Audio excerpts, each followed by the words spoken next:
escribo en la frontera misma de los acontecimientos, cuando no existen ni siquiera los huesos de quienes murieron. No es tanto la muerte misma lo que espanta, sino la profanación hecha a las víctimas. Lo primero que ocurrió fue la detención arbitraria de un ser humano. Ese mismo cuerpo, a continuación, fue torturado. Uno pensaría que luego todo terminó con la muerte siguiente, tomando la forma de un fusilamiento o de un desenlace producto de las mismas torturas.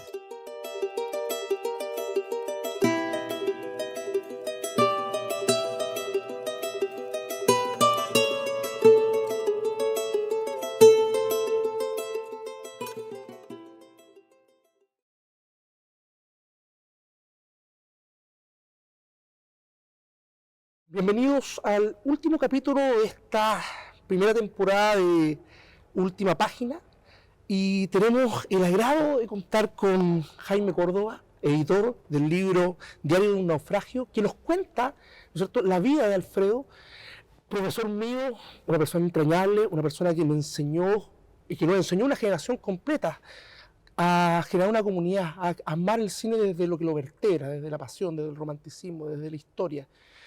Jaime, ¿me puedes contar un poquito en este Chile sin memoria, en este espacio de tiempo en que estamos hoy día, cómo es necesario hoy día leer el Diario del Naufragio? ¿Qué nos cuentas? ¿Cómo fue el proceso? ¿Qué es para ti hoy traer a memoria a Alfredo a través de tu libro? Probablemente tratar de completar una obra que Alfredo dejó a medio camino con una muerte que nadie se la esperaba, un fallecimiento el 24 de diciembre del 2020, y donde este libro era la continuación de un primer ejercicio que se llamó El espejo quebrado, un libro que fue editado por Ucbar Editores en Santiago. Y este segundo texto es la continuación porque el primer libro trata sobre la infancia de Alfredo de los años 50, 60, hasta la llegada de la Unidad Popular. Y este libro, Diario de un naufragio, continúa ese recorrido autobiográfico a partir desde el golpe de Estado hasta fines de la década del 70. Su paso por la universidad, su vínculo con compañeras y compañeros, detenidos desaparecidos, perseguidos, exiliados, relegados, conforma la historia no solamente personal de él, sino que él lo toma como una sinécdoque, ¿no? A partir de su experiencia personal, él intenta trascender con el texto para mostrar la situación del país en ese momento, de una fragilidad social, pero también artística y por sobre todas las cosas cinematográficas, por las películas que dejaron de hacerse, por ese contraste entre el nuevo cine chileno que despega con fuerza a partir de 1967 y que termina bruscamente el 73, y algunas obras exiguas que se hacen durante la década del 70. Ese es el recorrido que Alfredo va intercalando con la historia del cine de Chile y su historia personal en Valparaíso.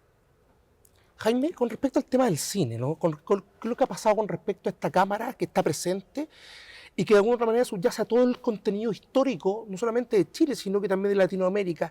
Cuéntanos cómo ha sido la relevancia del cine en contar la historia que muchas veces ha querido ocultar, ¿no? Como este pequeño caudillo, ¿no?, que aparece y que nos muestra todo aquello que muchas veces la política ha intentado ocultar. ¿Qué es para ti esos 16 milímetros? ¿Cómo se enfrentan a la realidad?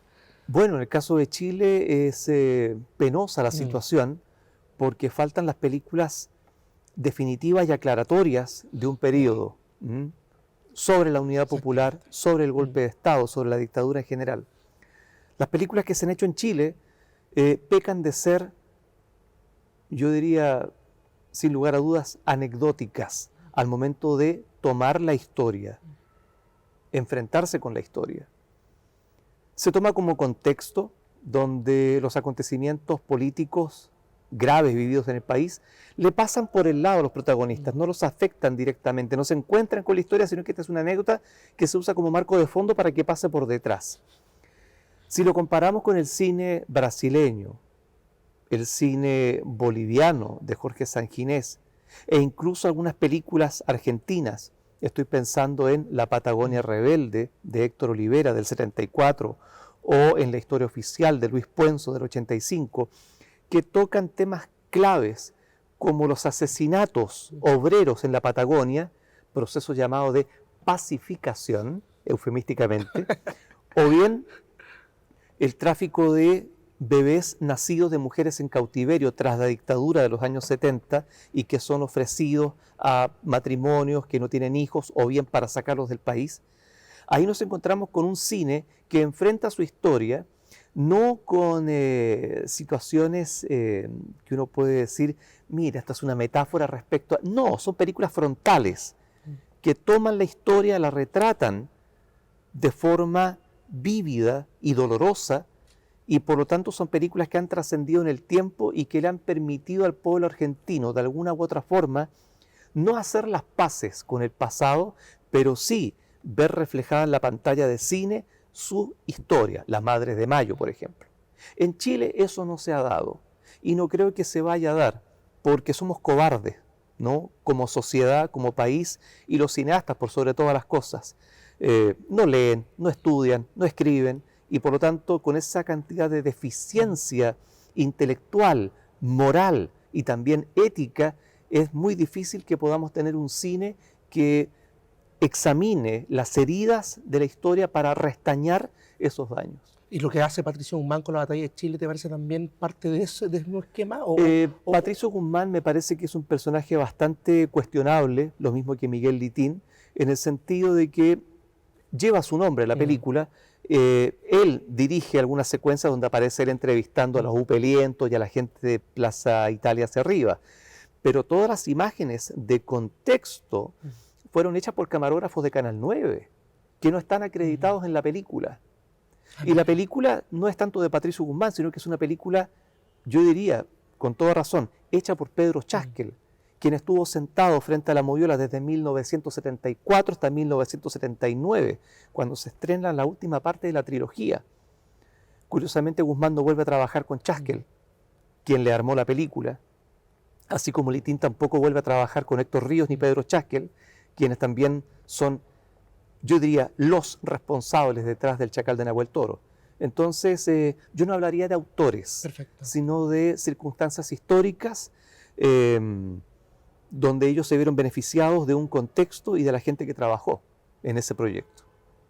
Perfecto. Jaime, con respecto al tema del diario de un naufragio, ¿por qué el nombre? ¿Por qué nace la idea de contarlo a través de ese nombre? ¿Por qué? ¿Se siente Alfredo un náufrago en una isla donde pasa todo a su alrededor y donde él es como un testigo oculto? Yo creo que habría que verlo desde dos perspectivas. La primera, el padre de Alfredo era marino. Alfredo nació en el puerto de Talcahuano y falleció en el puerto de Valparaíso, es decir, siempre su vida estuvo ligada al mar. Y como segunda consideración, yo creo que habría que ver también el naufragio de una propuesta política, el naufragio de un modelo propuesto por la Unidad Popular que se hunde con el golpe de Estado. Es decir, zarpa este proyecto, pero no alcanza a llegar a puerto porque es interrumpido, es bombardeado y es hundido durante su proceso. Yo siento que probablemente bajo esas dos perspectivas, usar la palabra naufragio tenía sentido para Alfredo. Perfecto. Muy aclaratorio por lo demás, nos queda bastante claro por qué el naufragio tiene que ver justamente con la historia, y aquí viene una parte que es interesante porque pasamos a la parte del legado de Alfredo, ¿no? ¿Cómo se construye un legado hoy día? Porque no es lo mismo que construir un legado hace 15, 20 años atrás, incluso hace 30, ¿no? Donde había un ecosistema, ¿no es cierto?, que se daba o se generaba. Hoy día parece que esto es una tarea complicada, es como subir el Everest, digamos, pies pelados, es muy complicado. ¿Cómo se construye un legado? ¿Cómo se mantiene el legado de Alfredo? Bueno, de partida a través de la supervivencia del Festival de Cine Recobrado de Valparaíso, que él fundó en 1997, que este año cumple ya 27 años de existencia, y también sacando las obras que Alfredo dejó sin poder publicar. Diario de un naufragio fue presentado varias veces al Ministerio de las Culturas, al Fondo del Libro, nunca se adjudicó los recursos, y lo mínimo que podíamos hacer como amigos y colegas era honrar su memoria sacando adelante un proyecto que quedó ahí. También hay otros proyectos como por ejemplo publicar en 1 o 2 tomos las críticas de cine que Alfredo hizo en el Mercurio de Valparaíso.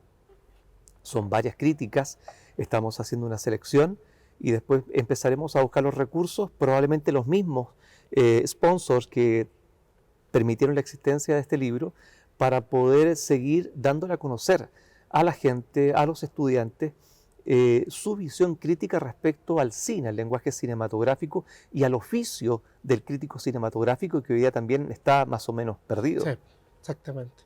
Lo que hacía muy bien Anthony, ¿cierto? Vamos a estar de menos, en el fondo, no solamente Alfredo, digamos, como profesor, como docente, como formador, sino que también como crítico. Y hay un alter ego ahí que funciona entre ambos, ¿no? ¿Qué tanta diferencia hay entre Alfredo y él como crítico cinematográfico? Porque en el fondo estaba metido dentro del mundo cinematográfico, era difícil, ¿no? Al ser crítica en una época era muy compleja.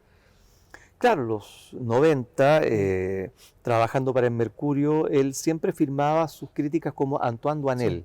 Antoine Doinel era el nombre del personaje del niño, ¿no?, de la película Los 400 golpes de François Truffaut. Él también se identificaba con él. Un personaje muchas veces afectivamente,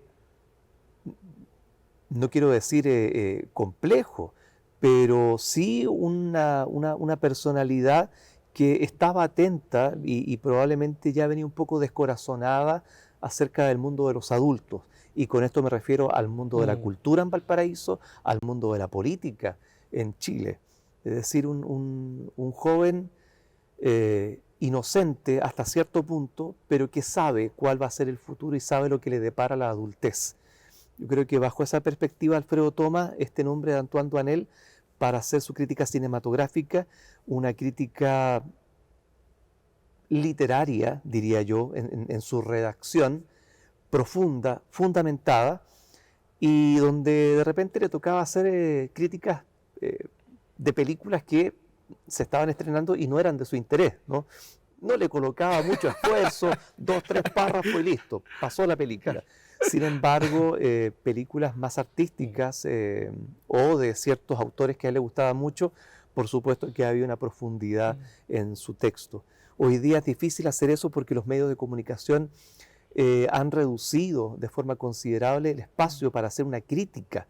Hoy día hay comentaristas que hablan sobre las estrellas, cuánto recaudó la película, cuánto costó, y no creo que alguien pueda disfrutar una película bajo el punto de vista de que la película se mantuvo dentro del presupuesto cuando fue hecha, ¿no? O la película es mejor a medida que va recaudando o gana más premios.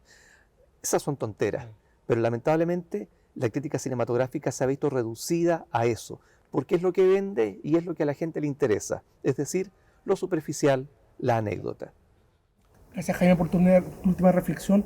Agradecemos a todo el equipo de producción y dirección. Y este espacio, que era el espacio de Alfredo también. Que era el espacio de Alfredo, justamente.